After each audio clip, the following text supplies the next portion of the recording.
Chacun doit se poser en toute honnêteté cette question qui semble simple mais ne l'est pas. Qui veut en réalité le changement?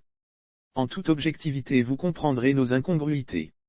Si c'était le Burkina, le Mali, le Sénégal ou ailleurs il y a longtemps que l'obscurité se serait éclipsée.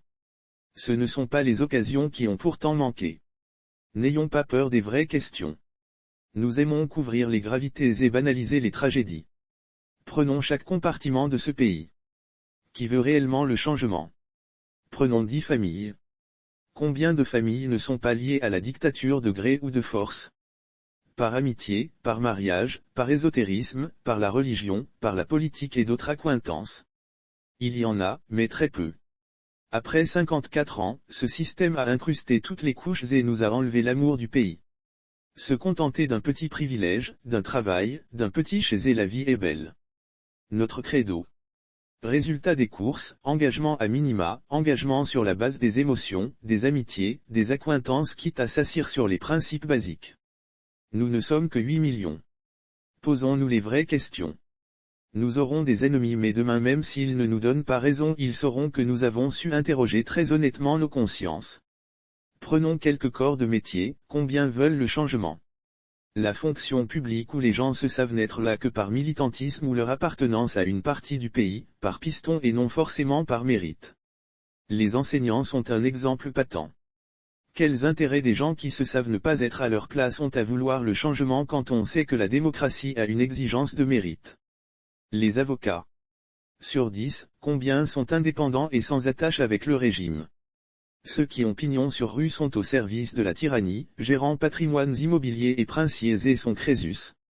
Pensons-nous qu'un tel profil veut la fin de la tyrannie? Ceux qui n'ont pas pignon sur rue veulent l'être à tous les prix et en attendant ont oublié la veuve et l'orphelin. Les médecins. Ils sont victimes et otages consentants. Les quelques syndicalistes qui ont donné espoir il y a quelques années se contentent de subir pour éviter les représailles ou ont fait leur mue vers le trône. Et pourtant le secteur de la santé est une tombe? Les médias, les journalistes. À part quelques spécimens qui résistent, 90% roulent pour le trône. Un corps de métier qui a fait beaucoup de mal à ce pays malgré tout le bien qu'il a eu à faire par le passé à la faveur du soulèvement du 5 octobre 1990. La presse est devenue un artisan du renforcement du trône avec une omerta voulue pour éviter les représailles. Chacun voulant préserver ses avantages. Ça roule carrosse et cylindré. C'est avec un exemplaire de papier journal de 250 FCFA qu'on s'offre un tel train de vie. Quel intérêt un tel profil a à s'activer pour le changement? Les parts politiques. Un autre au lieu de toutes les incongruités.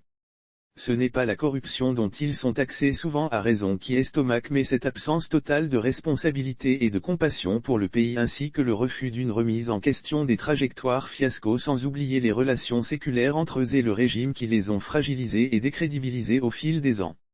Une tyrannie ne gagne aucune élection, elle ne peut que voler, mais ses rendez-vous électoraux dans un contexte de non-droit alors même que la classe politique a les moyens limités sont une occasion de prendre le tyran à son propre jeu. Hélas nous avons opté faire plutôt le jeu du tyran. Dans quel objectif? Mystère. Les activistes. Chaque courant politique tire les siens de son côté. Ça avance frein en main avec des arguments alambiqués du genre, couper la poire en deux. Refus volontaire de s'affranchir et de s'assumer. Le clergé. Sa position ne fait plus de doute. Il aime l'effort. Et il a réussi à se prélasser dans un paradigme non-sens d'intouchabilité qui hypnotise une bonne partie de la masse et pourtant ailleurs le clergé appelle un chat et non un animal qui miaule. Les chefs traditionnels, ils sont au service du trône depuis belle lurette et leur conscience ne les gêne plus. Les exemples sont bien légion. Alors qui veut réellement le changement? Nous sommes bien spéciaux n'est-ce pas? Que la Providence veille sur chacun car personne n'est à l'abri.